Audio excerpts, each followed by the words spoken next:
Well, Modern Masters 2017 is about to drop, and we couldn't be more excited. Now, it's fair to say we're not the masters of Modern, but prick our skin, do we not bleed? Show us some awesome reprints of monster cards, and do we not get hyped? Of course we do. Now, the big guns have already all been spoiled, literally, and the last of the comments have just trickled out, so we decided it was time to do a list of our favorite cards that we're happy to see reprinted. I'm Travis. I'm Ed. And I'm Steve from Brain Pulp TV, and here are our top 9 cards from Modern Masters 2017, 3 each, in no particular order. 9. The key to my picks are they must be simple, black or green, and they must be simple. God help me, I like to carry a conversation while I play cards. It has been my downfall from the very beginning. My first pick is Death's Shadow. Who doesn't want a one-drop badass when you got your back against the wall?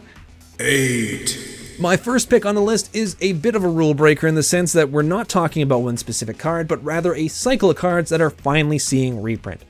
And no, I'm not talking about that one. I'm talking about the Miracle cards from Avacyn Restored.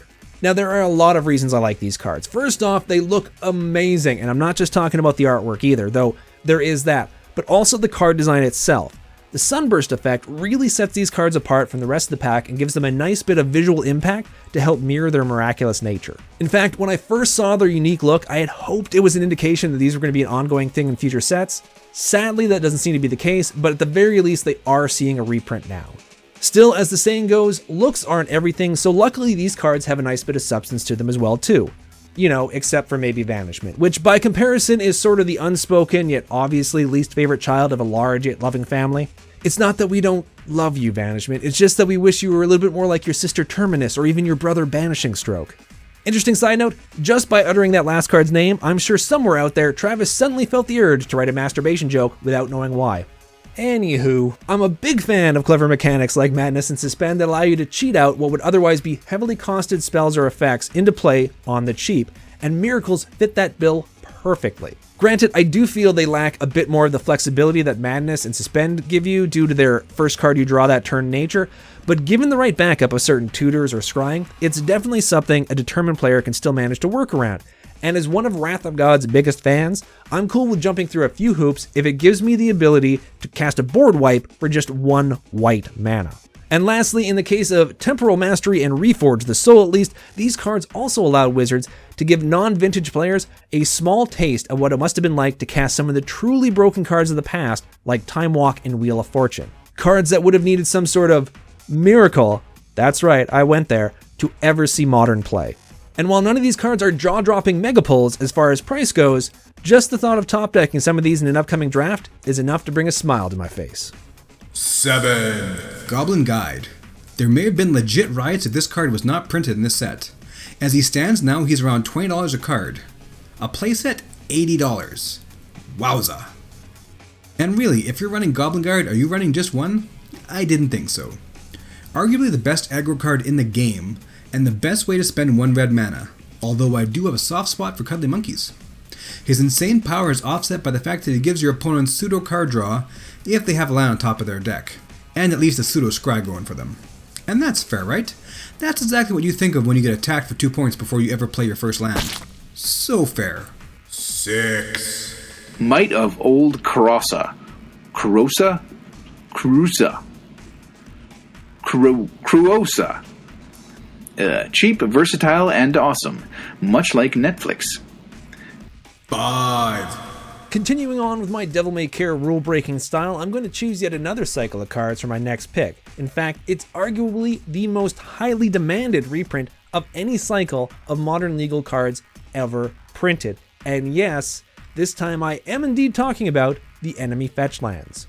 Originally and up until Modern Masters 2017, only printed in the first Zendikar expansion, the Enemy Fetch Lands have done nothing but go up and up in value over the years. In fact, prior to their reprint announcement a couple weeks ago, the price tag on these lands meant that anyone looking to buy a playset of the entire cycle would have to shell out somewhere in the neighborhood of, and this is just a ballpark figure mind you, a ton of US dollars, which, for those of you like myself who live in Canada, given the current exchange rate, translates into around 1.3 tons, give or take 1 or 2 of your kidneys. So, as someone who was on hiatus from Magic when Zendikar block was first released, to say I'm extremely excited to see these lands are being printed again would be a massive understatement. Because if the effect the Khans of Tarkir reprint had on the prices of the Onslaught fetch lands are any indication, this long overdue reprint of Zendikar's fetches should save those of us who missed out on them the first time a lot of money. The only downside of this reprint, from a non-aftermarket investor standpoint at least, is that due to the premium price of Modern Mastered packs compared to Khans, along with the fact that there are only 24 boosters in a box as opposed to 36, we'll probably not see the same type of price drop that we did with the Onslaught fetches. Which is also the main reason why the enemy fetches aren't at the very top of my personal picks for this set. That said though, I was still very happy to see that Wizards did not upshift the rarity of these lands to Mythic like they did with Cavernous Souls. So, all in all, while the price drop in these lands may not be as deep as they were with the original fetch land cycle, here's hoping it's still substantial enough that I'll be able to live in a world where I can possess both a playset of each of these lands, as well as both of my kidneys. Oh, who am I kidding? I'd settle for one of my kidneys. I really just want a set of these lands. 4. Morticians Beetle. I know I may be guilty of taking cheap way too far by picking a 50-cent rare, but it's the downshift of this card that's got me excited. Yup, the Beetle is now down with OPP, but this once rare has abilities that seem very interesting. I know there was already a very nice sacrifice engine in black with the Husk here, and I already did a whole build around this guy, but it's some of the key wording in the Beetle's card that's got me wanting to do a popper brew with it. Whenever a player sacrifices a creature, not whenever you sacrifice a creature. So if you can make your opponent sacrifice a creature, your Beetle gets bigger. Lots of fun to be had there. 3. Abrupt Decay, a black-green concoction of awesomeness ready to pounce on your victims. Winner, winner, chicken dinner. 2. Path to Exile, an uncommon that sits around and in Canada above $10. In the same way the Goblin Guide was the best way to spend 1 red mana, this is most definitely the best use of a plane since the creation of Winnipeg, capital of the prairies. Hooyah! Anyway, there are a few decks that don't run any creatures. Few, not none. And as the saying goes, removal is king. Is that a saying? Well, if it isn't, it should be. But again, you get that land, right? That's fair.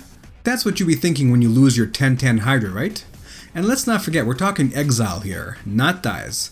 So any creature with an awesome dying effect, like these guys, does nothing.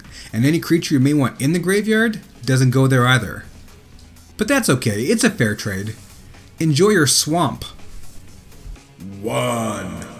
My third and final pick on this list is none other than Damnation, or, as absolutely no one likes to call it, Wrath of Swamps. Having only ever seen print a full decade ago in Planar Chaos, this, to my mind at least, has got to be one of, if not the most long-awaited reprint in the history of Modern. Not only were Damnation reprints passed up in both previous Modern Masters as well as Eternal Masters, but even more limited avenues of reprinting it, like the Festival of Mass Destruction that was From the Vault Annihilation, have never once been taken by Wizards. In fact, it seems to have reached a point where predicting a Damnation reprint in an upcoming set or expansion has become sort of a sad joke amongst players. Hey, maybe they'll reprint Damnation in Shadows over Innistrad, we'd say with a laugh, and then quickly turn away before anyone can see the lone tear rolling down our collective cheeks. Granted, printing a card like Damnation to begin with was near unthinkable given Wizards' long history of keeping Wrath-type effects firmly in White's house, and even then only going that route, no pun intended, after tacking an extra mana or two to the cost, with cards like Supreme Verdict and Day of Judgment of course being rare exceptions to these rules. So once again, it's a bloody miracle that Damnation was ever printed in the first place. But that's the thing though, it was printed. It has been Modern legal for over 10 years. So having to wait this long for it to see print again was as maddening for players as it was profitable for investors. All of that is in the past though, as Damnation is in fact part of Modern Masters 2017.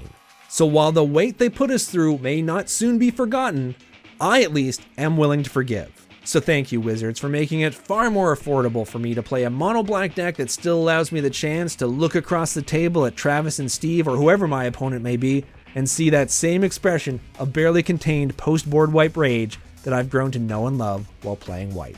And that's it for our list of top 9 cards we're most excited to see in Modern Masters 2017. Did we leave anything out that you're excited for? Please let us know and leave that in the comments section below. In the meantime, I've been Ed along with Travis and Steve from Brain Pulp TV. Thanks for watching, and we'll see you all very soon.